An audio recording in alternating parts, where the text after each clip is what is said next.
সূর্য ওঠার পরপরই সংসারে কাজ শেষ করে বাইরে কাজে আসেন অনেক দরিদ্র নারী কর্মীরা। বিকেল গড়িয়ে সূর্য পশ্চিম আকাশে হেলে পড়ে। ঠিক সেই সময়ে যখন পারিশ্রমিকের হিসাব আসে, ঠিক তখনই ফুটে ওঠে এক নির্মম বাস্তবতা। এ সময় পুরুষদের ৫ থেকে ৭০০ টাকা দেওয়া হলেও নারীদের দেওয়া হয় ২৯০ থেকে সর্বোচ্চ ৩৫০ টাকা।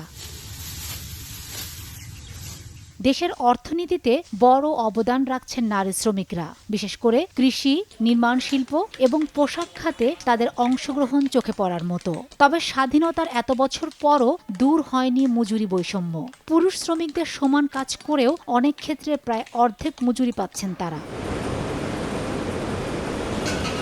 জয়পুরহাটের কালাই উপজেলার স্থানীয় একটি হিমাগারে অন্যান্য নারী শ্রমিকদের মতো আলু বাছাইয়ের কাজ করে থাকেন মরিয়ম বেগম। কিন্তু তাদের সকলেরই অভিযোগ, পুরুষ শ্রমিকদের সমান কাজ করে থাকলেও মজুরির সমান মিলে না। তারা এই মজুরি বৈষম্য দূর করার আহ্বান জানান। ৮টার থেকে আমরা ৪টা পর্যন্ত কাজ করি, আমরা পাই ২২০ টাকা, আর ছেলেরা পায় ৫০০ টাকা।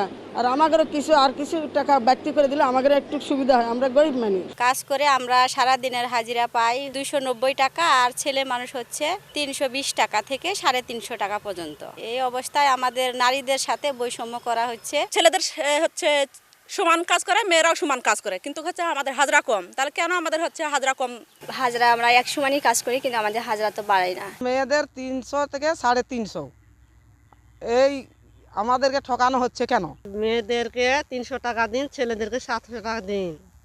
কতদিন আমাকে ঠকাবে আর মেয়েদেরকে? তবে এসব বৈষম্য দূরীকরণে বিভিন্ন প্রতিষ্ঠানের মালিক পক্ষ বলছেন ভিন্ন কথা। নারী উন্নয়ন কর্মীরা জানালেন, সবকিছু ছেড়ে ঘরের বাইরে আসা নারী শ্রমিকদের সঠিক ও সমান মজুরি দেয়া না হলে আগামীতে তারা কাজে আগ্রহ হারাবেন। নারী এবং পুরুষকে সমভিত্তিতে আমি তাদেরকে ৫০০ টাকা প্রতিদিন দেই, কিন্তু জয়পুরহাটে কিছু ব্যবসায়িক প্রতিষ্ঠানে কিছু জায়গায় আমার কাছে প্রতীয়মান হয়েছে এবং শুনতে পেয়েছি তারা বৈষম্যের শিকার, নারীকে অর্ধেক দেয়, আবার পুরুষদেরকে বেশি দেয়। আসলে এটি ঠিক না।